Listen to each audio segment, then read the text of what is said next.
Welcome to Ancestral Wellness for Babies, Tots, and Children. Your moderator today is Angelo Coppola, and I'm just going to run some really quick intros for our panel, and then we will get started. Angelo is the host of the popular Latest in Paleo podcast, which looks at recent health issues as they're covered in the mainstream media and on the web. We also have today, and these were taken from their internet bio, so if you don't like them, blame them. Here we go. Chris Kresser, health detective specializing in investigative medicine, blogger, podcaster, teacher, paleo diet, and lifestyle enthusiast. Right here's Chris. Marissa Pellegrino is creator of Kid Relentless, a fitness and gymnastics program at Relentless Fitness in Philadelphia. Sarah Pope, not here right now, but she's known for her popular blog, The Healthy Home Economist, and for her work with the Weston A. Price Foundation. Dave Asprey spent 15 years and $250,000 to hack his own biology. He upgraded his brain by 20 IQ points, lowered his biological age, and lost 100 pounds without using calories or exercise. Michelle Tam is the sardonic foodie and working mom behind Nom Nom Paleo, a popular food blog devoted to paleo food porn and recipes galore. I just wanted to make sure I was reading it right, but I just wasn't imprinting porn onto that somehow. So again, the same structure. We're going to have 40 minutes of talk up here. Angelo's going to just sort of flow with whatever he wants to cover, and then we'll have 15 minutes of questions and answers. I will come along with the microphone and pick, so just raise your hand. Try to keep your answers or your questions short so that we can get as much as we can from the panel. And here we go, Angelo. Cool, thank you. Yeah, so we might actually start Q&A early, depending on how things flow up here. Sorry. I just navigated away from the page I was on. Thank you for attending. I'm assuming that most of you either have children or want to have children, and that's why you're here. How many? Quick poll. Yeah, that's what I was going to do. Just a quick poll. How many of you have children right now? Okay, and how many of you hope to have children soon? Okay, great. And so what I'm hoping to do with this panel is throw out a few topics and really let the panelists discuss these things and dig deep into the categories that we're going to discuss. And kind of, putting it chronologically, it would be starting off with like a look at prenatal. What can you do if you're wanting to be expecting, if you want to have children? What can you do to kind of optimize for that? And then go into, the birth experience and post-birth. What do we do then? And a transition to solid foods is usually a big question in that stage. Transition to mobility. We'll talk about fitness. And we'll talk about keeping kids active from an early age. And then also, strategies for allowing our children to kind of participate in their health, participate in the diet choices, and participate maybe in food preparation and staying safe. So with that, I'm going to sort of turn it over to our panelists and throw out the question, what can parents do during pregnancy or prior to pregnancy for peace of mind, knowing that they're doing everything they can to, ensure as best they can the optimal health of their babies. And I think I'll throw that question first out to Chris, and then we'll go from there. Well, obviously a paleo or primal Weston A. Price type of diet is a fantastic starting place. In addition to that, there are some specific nutrients that parents or people who are trying to get pregnant should be aware of. Folate, the active form of folate, of course, is one of them, which is not the same as folic acid. How many of you here are aware of that difference between folate and folic acid?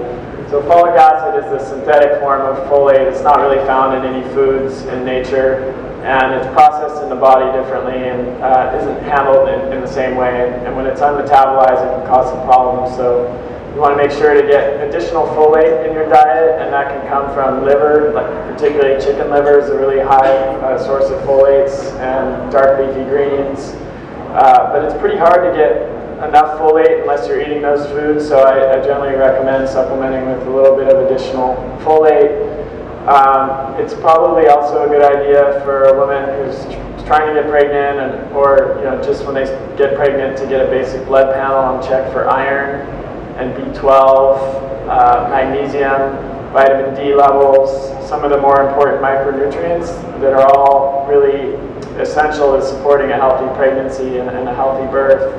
And it's pretty common to see vitamin D deficiency in pregnant women, and particularly as they progress to the third trimester, the rapidly growing fetal skeleton consumes a lot of the maternal vitamin D, so you'll see vitamin D levels drop late in pregnancy, so that's another good time to check.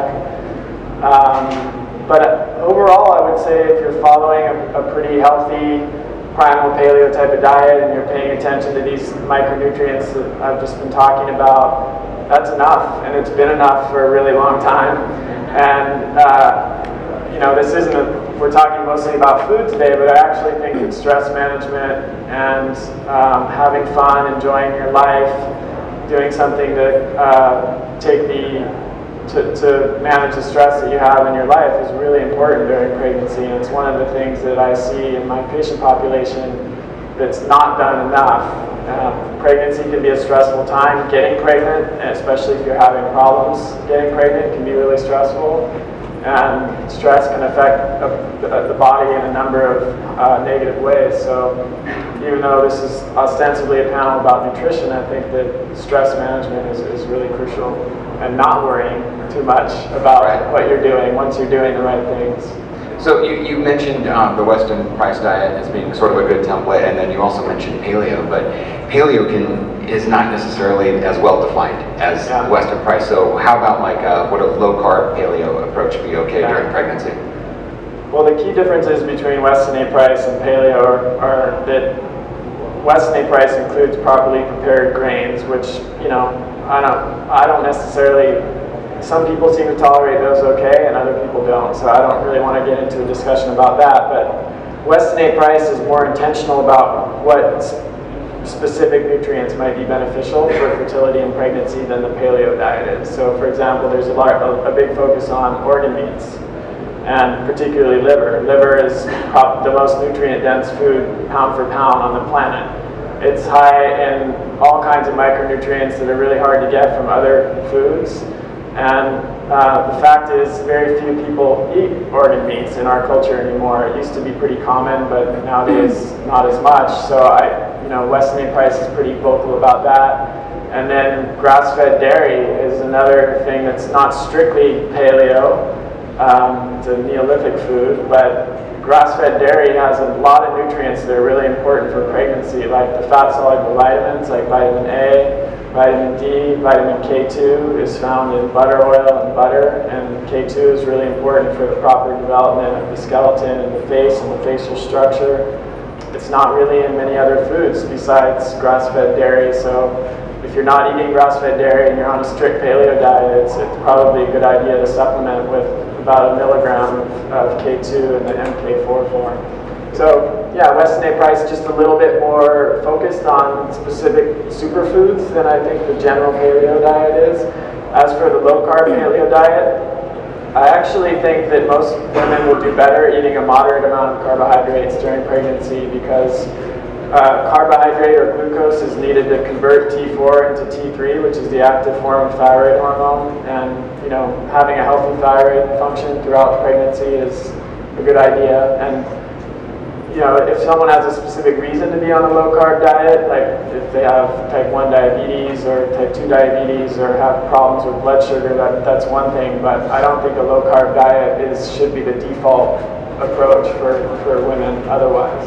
There's one other thing, though, about the paleo diet, and I agree with pretty much everything you just said, but there are some things in the paleo diet that pregnant women need to not eat.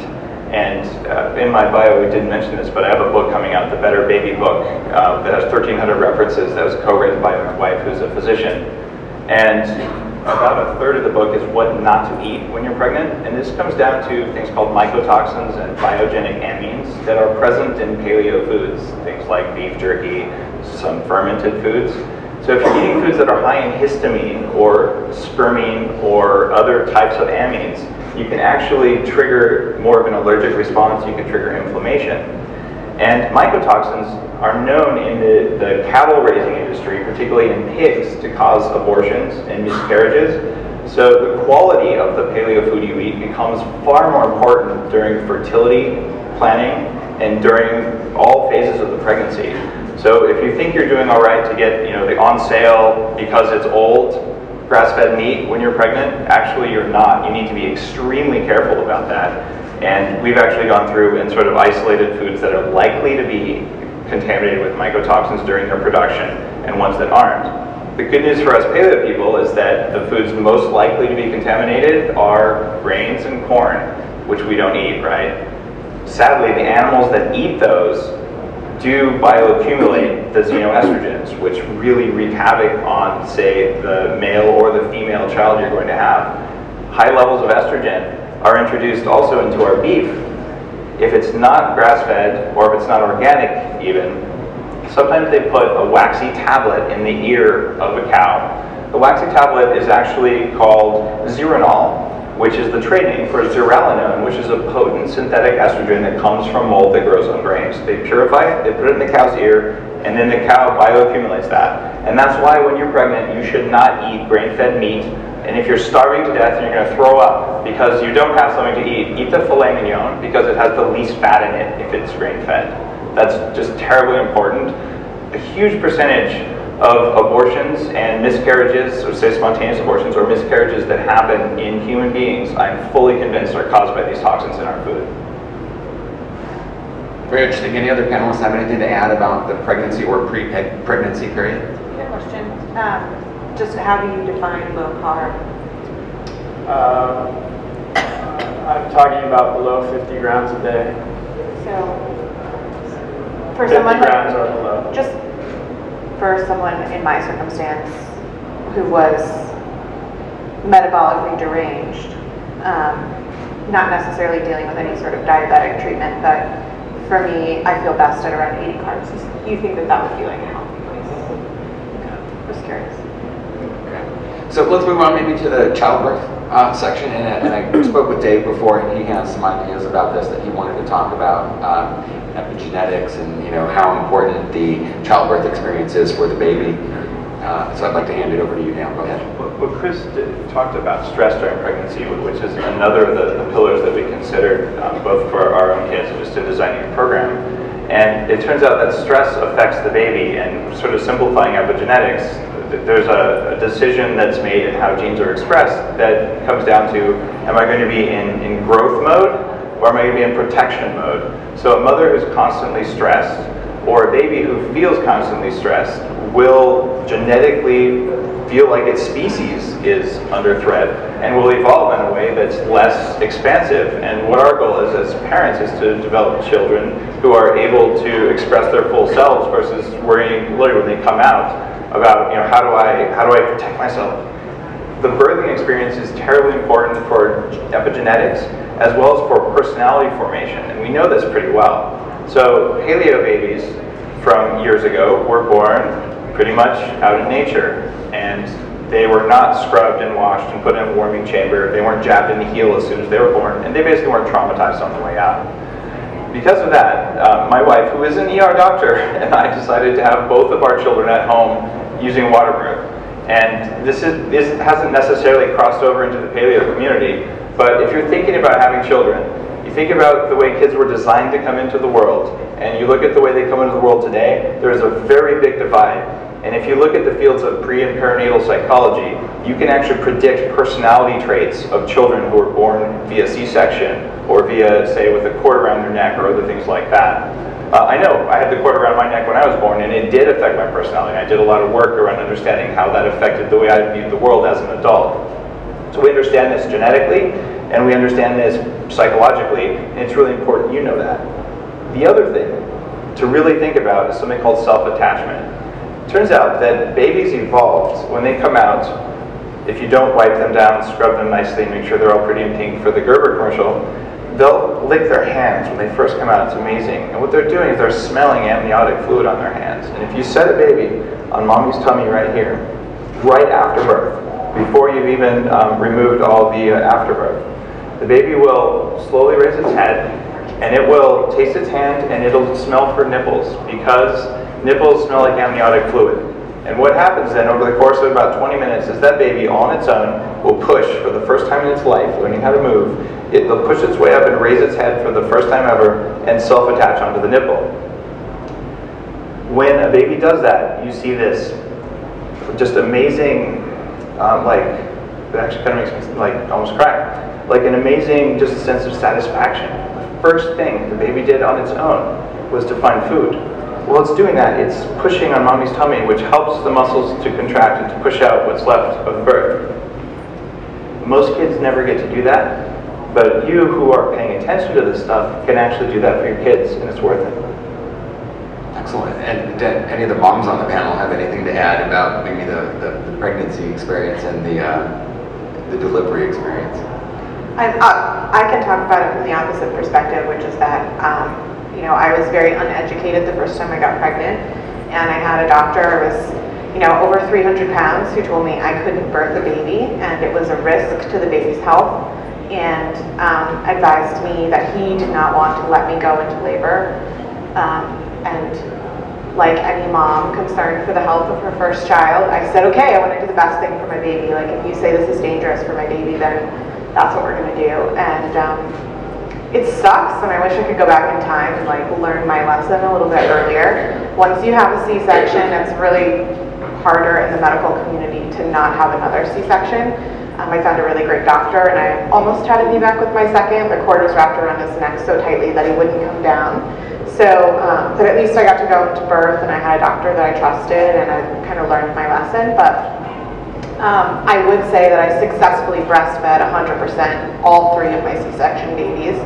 And although they might not have had the optimal birth experience or had the best health I could have possibly given them, I have 3 very intelligent, very active, very happy children, and that's really ultimately what you want to end up with. So, get educated and make the best choices you can, but if something happens and you end up needing to have a C-section for the safety of your baby, which, there is a reason that surgery was invented and it's way overused, but sometimes you do have to have intervention, don't feel badly about it.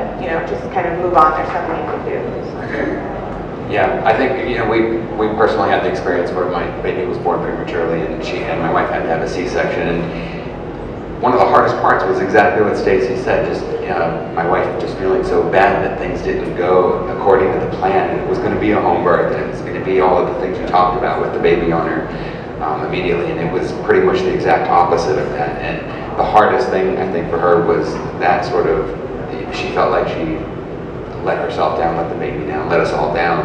But Stacy really nailed it. You can't feel bad if that happens, and sometimes you have to go that direction. All right, so let's shift gears a little bit, and we'll talk about food with some of the time we have remaining.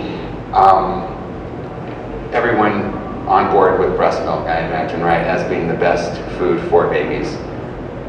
Yeah. Yeah. Yeah, that's a great idea, Chris.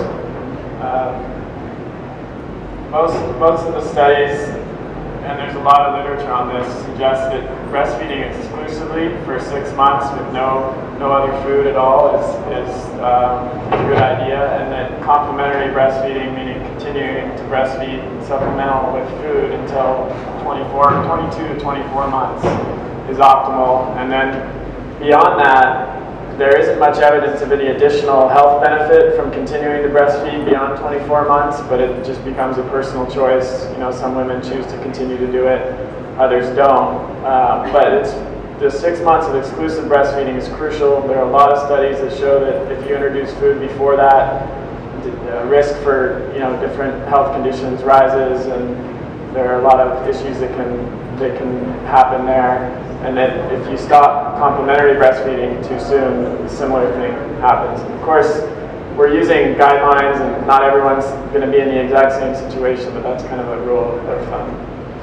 Okay, and then what about when it's time to transition at that 6-month period from the exclusive breastfeeding to some solid foods? That's where it kind of gets interesting, and I think a lot of people have a lot of questions there. And maybe I can start with Sarah, because I know the Western Price Association, or Foundation, has a lot of ideas there on how a baby should be transitioned to food. Would you like to address that? Yeah. Yes, unfortunately, most mothers, when they go to their pediatrician, the recommended first food is rice cereal. And this is probably one of the worst things that you could possibly feed your child as a first food. And the reason for that is because babies produce little to no amylase for digesting carbohydrates in the first year of life. And when you feed your baby rice cereal, even though it's technically gluten-free and supposedly provokes no allergenic reaction according to the conventional pediatric community, because the baby is unable to digest it and produce the enzymes to digest it, it rots in the gut, basically. If you can't digest something, it rots in the gut. And when something rots in the gut, it produces an environment that is perfect for the proliferation of all sorts of pathogens and fungi and all sorts of baddies in the gut. And what happens then is the gut environment becomes compromised, it becomes imbalanced, and you set the stage for autoimmune disease to become prevalent in that growing child's life, be it through eczema, asthma later on, and I don't know, I see a lot in the people that I coach, babies with eczema. It's just a lot of babies with eczema nowadays. And when a lot of times if you can get the child off of those cereal grains, the eczema will spontaneously resolve. So if you're not going to feed them rice cereal, what is the perfect first food?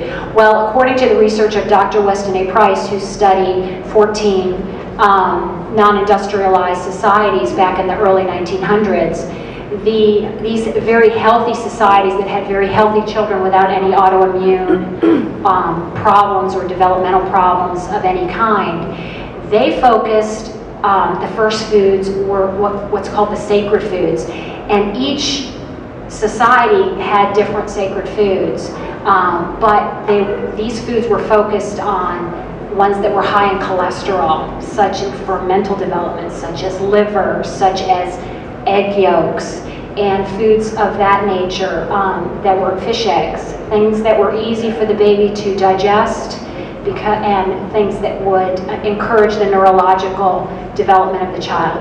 The Weston A. Price Foundation recommends that the ideal first food for baby is a soft-boiled egg yolk. A few bites of that, ideally with even some grated raw liver in it, just a little bit, half a teaspoon of grated raw liver in there. And about 6 months of age, and this is what I did for all 3 of my children, by the way. I'm not just saying that I actually practiced it. And the great thing about when you feed your child these types of sacred foods early is they talk so fast. All 3 of my kids were speaking complete sentences by a year, even my 2 boys, which is pretty unusual. And that's what happens when you feed these sacred foods to these children early and encourage that neurological development with cholesterol like the traditional societies practiced. Great. And then, do you want to add something to that? Yeah, certainly the egg yolks, we did the same thing and it worked really well.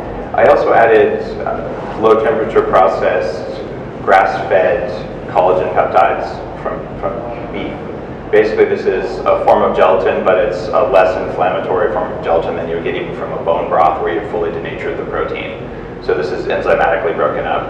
It tastes kind of like Knox gelatin smells.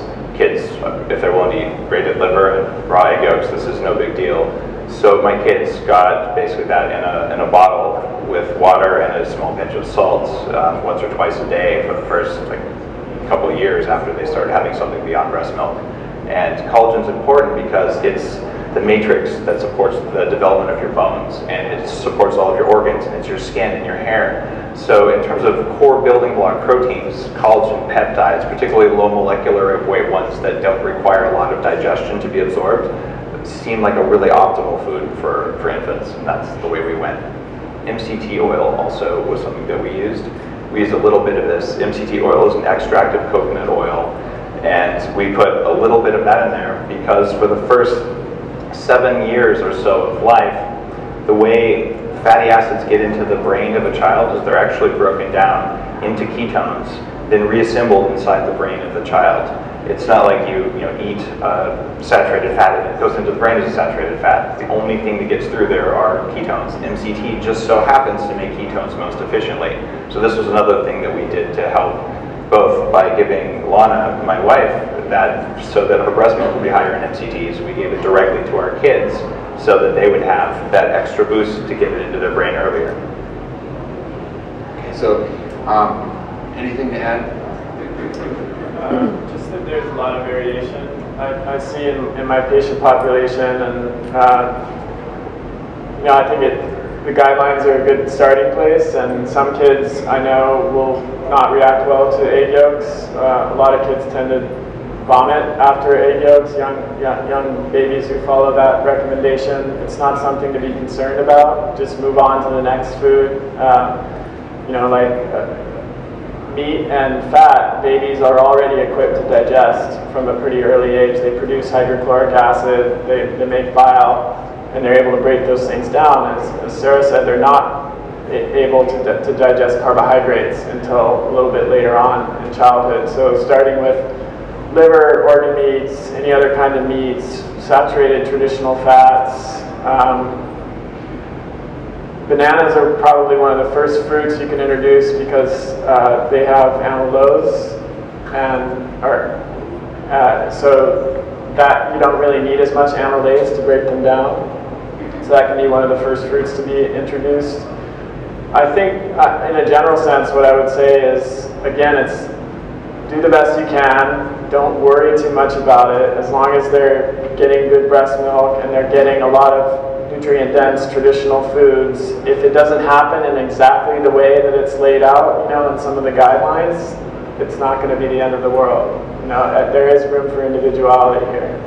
All right, and now let's step back away from food for just a minute and let's start talking about some fitness stuff. I want to hear from Marissa and Michelle. We'll talk about some food, and Stacy too.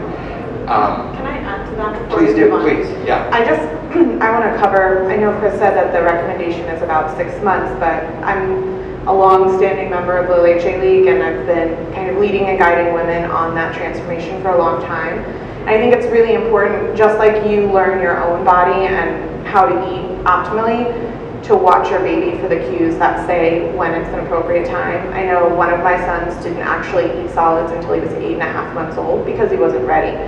So I just want to go over a couple of things to look for in your baby to see if they're ready to eat. Tongue thrust is the first and most important thing. That means, is your baby actually swallowing, or is your baby kind of waving its tongue? That's those pictures that you see in marketing about a baby kind of spitting peas back out. It's because they haven't yet learned how to properly swallow. They're trying to nurse the peas.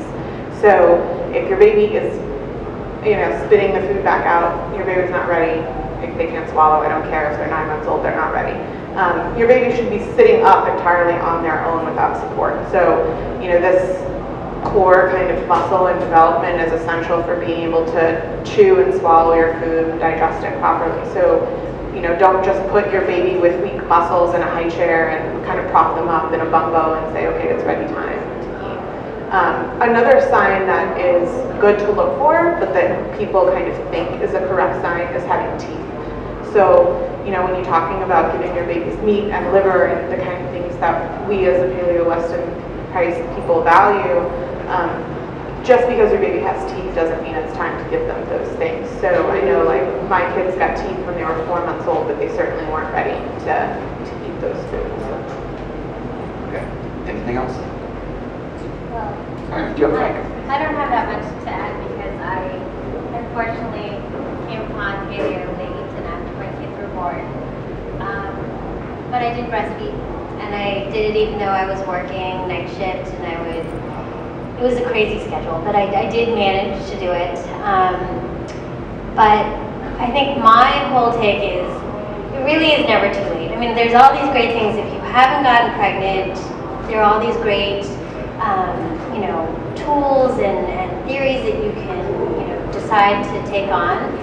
But if you already have kids and you fed them lots of soy, it's not too late. And it might be harder because they've tried waffles and lots of yummy, sweet carbohydrate things. But if you are, determined about it and everybody's committed, they'll turn paleo and they'll like the stuff that you make them, and they'll be happy and, good kids. I'm pretty sure most of us in here aren't like lifelong paleo eaters. We kind of think we're in pretty good health too, so it's not the end of the world. Marissa, when you work with children and like athletics and fitness kind of thing, what age do you typically start seeing kids? Somewhere like 18 months. 18 months, 18 wow. months and older, I have them in and moving. When they're 18 months, they come with their parents. They learn how to bounce, hang, balance, wait their turn, all kinds of things. And then we just grow them throughout the program. So it's a fitness and gymnastics program, and they can kind of take a turn either way. But I really like what Michelle was saying about parents being committed. And so I have a lot of parents who bring their kids to lose weight. They just don't move enough, right? So they come to the gym to come and move. And so they hire me for 1 day a week to change their child's life, which is a very difficult task. So I found like my approach has really evolved over time. And in the last time we were talking about how do we approach people without terrifying them. And it's really hard because parents bring their kids and they're like, they need to change. And you have to kind of step back and address the fact that they all need to change. And that it's really a family commitment. You can't put that on a kid, and it needs to be a whole unit. So what I do at my facility is I really try to, what I've done is created a framework. So when people walk in, they know what they're getting into. And basically I try to knock down any and all barriers. I do a grocery food store tour, I do prep work, I teach them how to prep and cook, I do menus, I do everything and anything that I can, because what I found is that I would be the only one who was really doing all the work. And when my kids weren't getting the results and they were still so sad and not getting the, you know, just not performing the way that they wanted to perform, I was left feeling really devastated. So what I decided as a trainer is that I would set up this whole framework so that I would have no blame. Like I did everything that I could do. I did everything except do it for you. And I think people just have to want to change. And it's terrible, and it really breaks my heart sometimes because kids are unhappy and they're really sad, and you have the power to change their life. And if you took them and they lived with you for 8 weeks, you could really impact their lives, but it's just not how it works. So is diet a big component in that? It's a and huge you get the diet flipped and they have more energy? Is that what you kind of see? Yeah, absolutely. I really, I lead with nutrition, and then the performance stuff is really easy because they're kids, so they like to have fun. And I do a lot of gymnastics elements. I do playground workouts because a lot of them don't know how to do the monkey bars because they've been big and like they haven't tried to explore. So you take them out and you do functional things that they would do with their friends, and you make them feel comfortable so that they can stand a little taller. So you just take the whole spectrum and really just build them up. That's the whole point. Build them up and work with the whole family. So, and speaking of fun, we got that 5-minute mark, so I want to kind of move on to the next topic. Speaking of fun, how about keeping fun into the whole food side of things, right? We'll answer this question and then move on to the audience's questions. So I'm kind of aiming this toward the ladies at the end because they do a lot with their children, and you know, Stacey's written an entire book about this, and Michelle, if you've ever seen her blog, her beautiful children are always helping her prepare meals. So I thought maybe you two could give us some advice about how do you get kids active, how do you get them involved, and how do you get them to want to eat the right foods? Well, I think Michelle touched on it earlier already in saying that, you know, just because you didn't start off this way doesn't mean that you can't end up this way. You know, we both were on a much different path when we started our family journeys. You know, my husband and I completely metabolically broken, eating the opposite of what we should be eating in every capacity. And our kids ate the exact same thing as us, so it was a big transition for all of us, and part of that transition was being a family unit. You know, we did have the advantage that we always had been a family unit, so that meant that, you know, when my husband and I started changing and we started talking about how we felt healthy and strong and we wanted them to be healthy and strong, it was something that they wanted to participate with us. So with that, the more we did paleo, the more we cooked as a family and kind of learned how to make things from scratch the right way, and go to farmer's market, go to You Pick Farms, visit the grass-fed beef. The kids became involved in every aspect of nutrition in our lives, and they will tell you that they want to be healthy and strong. Every kid wants to grow tall. Every kid wants to be strong. So it's just a matter of explaining to them in words that they understand how they can optimize their performance. You know, a kid doesn't understand optimized performance, but that is what it is for them. So, you know, if they're excited to go visit baby chicks, and you explain, in 6 months we can come back to this farm and we can get eggs from these chickens. Like, you would not believe how excited they are to eat those pastured chicken eggs. And it's the same way with vegetables at a U-Pick farm and picking out new vegetables at a farmer's market. Like, my kids love to go to the farmer's market because every single week they're allowed to pick something that we've never tried before. And at a farmer's market, there's always something new because it's seasonal. And it's a perfect way to get vegetables in kids, and they're excited to cook it. They're excited. It's an adventure. And I think, like, if you just approach it positively and talk about the great aspects of it, and you completely dismiss the fact of what's changing and what is negative about your old life, you don't even talk about that, you just start talking about positive things, then they're happy to take that journey with you. Yeah, and I think they totally learn through osmosis. Like, I think at first, when we first heard paleo, my husband and I were like, no, you're gonna eat that, and then there'd be this epic battle. And like, our younger one is very, very stubborn. And there was actually a standoff between him and my husband one day because I was sleeping and working night shift and I didn't have to deal with it. But basically, I think in exasperation, my husband said, well, you know, these are the rules in our house. And if you don't want to eat these foods, you can live somewhere else. And he was 2 years old, he got up from his chair, like wiped his tears and walked out the door. And so you just...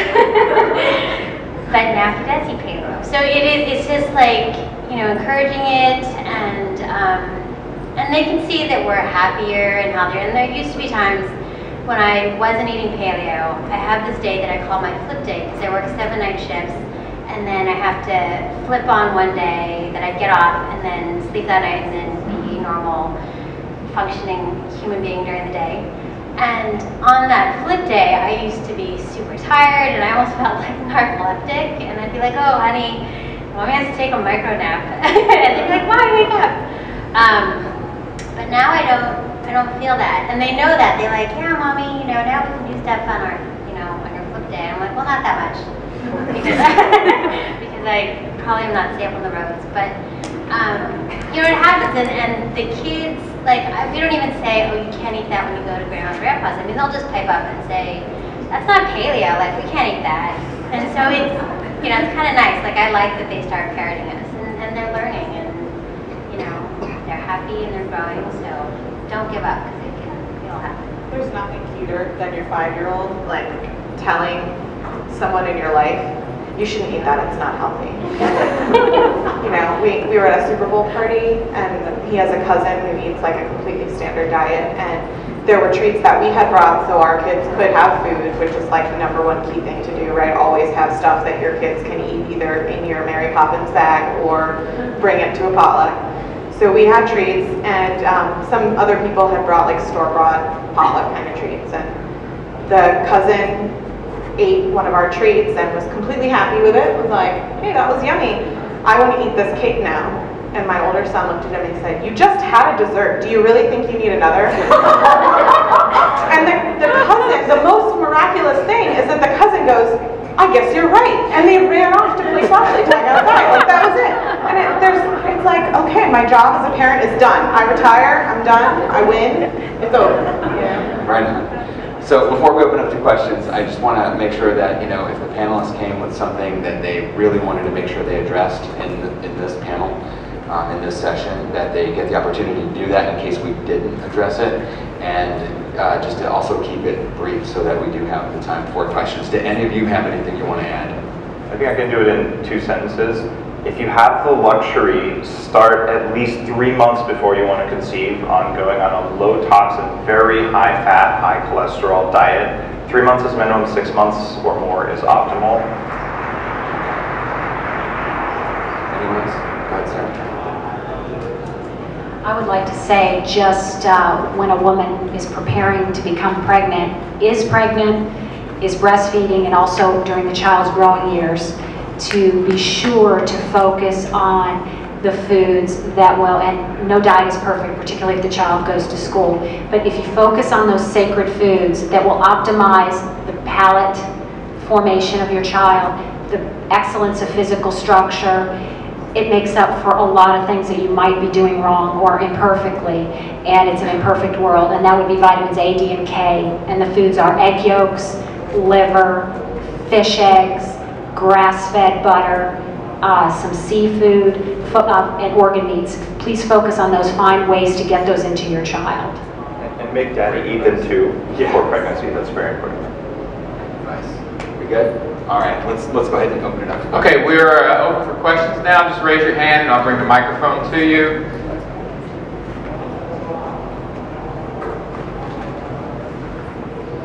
I have a question for those of you that have children. Do you allow them to have maybe like gluten-free type products like graham crackers every now and then, obviously not on a daily basis, but you know, at preschool or anything like that as a treat, or do you only make this stuff? Does that make sense? Do you understand my question? Okay. What happens at grandpa's stays at grandpa's. But grandpa knows that if he eats dairy and gluten and sugar the whole time he's there, then he'll be in the bathroom and he'll be bouncing off the walls.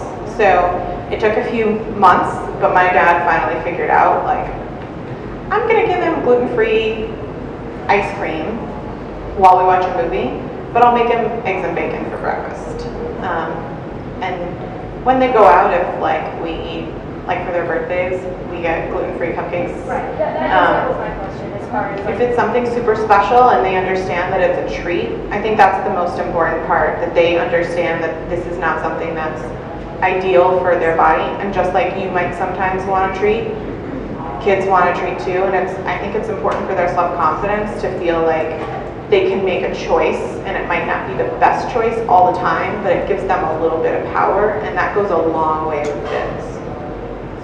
I think gluten-free is the new low-fat. If it says gluten-free on the label, and it's a processed food, 2/3 of the time what they put in there was worse than gluten, or at least as bad. You know, ground up garbanzo beans full of lectins, and whenever I give my kids that stuff, they usually fart and misbehave.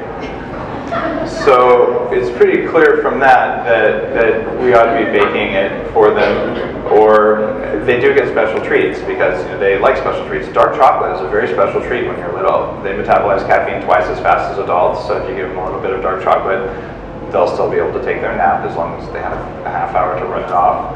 And they really like that. In fact, my kids are also allowed to be one coffee bean. They love it. So we negotiated for one because I don't want them to have more than that. But special treats are totally okay, but you don't have to go to the store. A special treat can be a banana or a pear or a piece of chocolate or some nuts, and those are the special treats, or bacon for that matter. So it's a question of laying out choices. They always have a choice, but whatever choice they pick is okay with you and isn't going to make them fart and misbehave. Okay, next question. You mentioned organ meats, liver, and whatnot in the infants.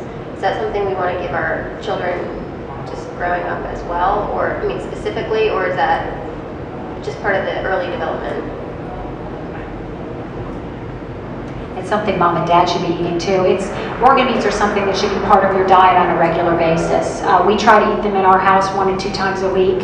If you do find that it's difficult to be creative with the organ meats, and can be a little tricky sometimes if your children are not raised with it and you come to this maybe when they're a little bit older, you can always use your fallback and go with the fermented cod liver oil, which is something that some traditional societies, particularly the South Sea Islanders, who had the most excellent physical development of any society that Dr. Price studied, they would hunt sharks and ferment the shark livers, and the oil that would come out is what they would, and they didn't need to hunt sharks. They had plenty of food in the South Seas. It's beautiful. But they fermented the shark livers to get the oil because they knew that if they consumed the shark liver, they would have healthy babies. They would have high fertility, and their children would be smart and have excellent physical development and health in general. So you can always go to the fermented cod liver oil as your stopgap. But yes, try to focus on organ meats. It's something we should all be eating a couple times a week ideally. Not everyone loves the taste of liver, kids and adults included. So one of the easiest ways to get it into your diet is to buy some liver, chop it up into like ice cube tray size pieces, put it in the freezer. When you're making ground meat and any kind of ground meat dish, you take one of those out, let it thaw, chop it up, mix it together in the ground meat, and you won't even really be able to taste it. If you do that every time you cook ground meat throughout the week, you should be getting a decent amount of organ meat into your diet that way. It's pretty potent. 3 ounces of liver is kind of a serving size of liver. Yeah. I'll just add to, on our website and our book that's on sale downstairs, as I should probably mention. It's called Eat Like a Dinosaur. We have many recipes that incorporate both bone broth and organ meats into kid-friendly meals, like spaghetti with meatballs, which is the exact trick that we use, and a couple of other things where my kids love to eat it, and it's an easy way to get nutrient-dense foods into your meals. Do your kids know it has liver in it, and they're okay with that? They do now. I don't know that necessarily all kids would be okay with that right away if you told them, or what, I don't think they're going to ever prepare that. That's not something they help us with in the kitchen. It's a little messy, but they actually prefer the taste of spaghetti and meatballs with liver than they do without. They don't know why. But I mean, if we that works. Yeah, that works. Okay, next question. I wanted to ask if you could maybe point out some resources to the preparation of those sacred foods, because I had a 6-month-old son, and I'm sitting here going, okay, I didn't do cereal this time, but I started on fruit, which sounds probably like it's just as bad. But I'm only a few weeks in, so I can turn the boat. Yes, if you go to my blog, The Healthy Home Economist, I have a video on preparing the egg yolk and the raw liver. Exactly how it's recommended by the Weston Price Foundation, so you can see exactly how to prepare it. And just know also that the egg yolk is better tolerated if you do have the liver in it. Some babies, as was mentioned earlier, do tend to vomit up the egg yolk. If you put that little bit of raw liver in there, it's much better tolerated. Also, if you're concerned about raw liver for your baby, just know that if you make sure that the liver is frozen for 14 days before you grate it and use it, it's perfectly safe, and you don't have to worry about if you're worried about parasites or anything like that. And the baby will like the egg yolk a lot better with a little bit of liver in there too. So hopefully that helps. Also, fish eggs are a great first food. They're great little finger food. You just put them on the high chair and they just pick them up and pop them in their mouth. Fish eggs make a great first food, much better than Cheerios. One comment on fish eggs. Salmon eggs, good. Tobiko, the bright orange and red stuff, bad because it's full of artificial coloring. So if you go to a sushi place, order the ones that taste like pimples when they're popping. Guys, we have time for one more question. Right here. Several of you talk about younger kids and turning them. Do you have any experience or advice on turning a 14-year-old, or at least on my 14-year-old? Yeah, actually, right before we started, Angela was talking to me about her daughter who was a vegetarian at 12 years old. And he said something really interesting, that he didn't force it down her throat or make her try to be something that she didn't want to be, but he really educated her and he gave her power. And I think you said that about giving your kids power. It really does something. So if you educate them and show them the way, and I think being a model is a really great way to set the stage. But if you show the way and you are the example, it's easier for them to follow. You also buy what goes into your house. And I think that's something that we were all kind of talking about earlier. If your kid chooses outside of the house to do something, that's their choice, and as long as they understand that they might get acne or they might be tired or they might not perform well in a test the next day, that's a choice they're making. But I would recommend personally that everything in your house and what he buys for lunch or whatever you choose to make is what you allow. That you are the parent, you are the boss, and it's perfectly acceptable to say, I'm not going to buy that food for you anymore. I'm worried about your health, and I want you to be the smartest, healthiest, happiest person you can be, and that means eating these foods in this house. From a 14-year-old perspective, If you're 14, you want to do this because you won't get acne and because girls or boys won't like you if you don't. That's kind of what 14-year-olds think about. And seriously talking about physical attractiveness, getting ready to date, which is on every 14-year-old's mind, I think is actually going to be a very impactful discussion. It's more of an adult sort of topic, but it's the time to say this is going to impact how other people see you. Okay, I think we're going to wrap it there. Please give a hand to your panelists. Moderator Angela Coppola, thank you very much. We'll have another session starting about in 7 or 8 minutes. Next up, I'm going to do this amazing thing called stir it. So what I'm doing is I'm breaking the crust that forms, and you could call this reverse French press. Some people call it cowboy coffee. I call it immersion coffee sometimes. Like, there's different ways of doing it.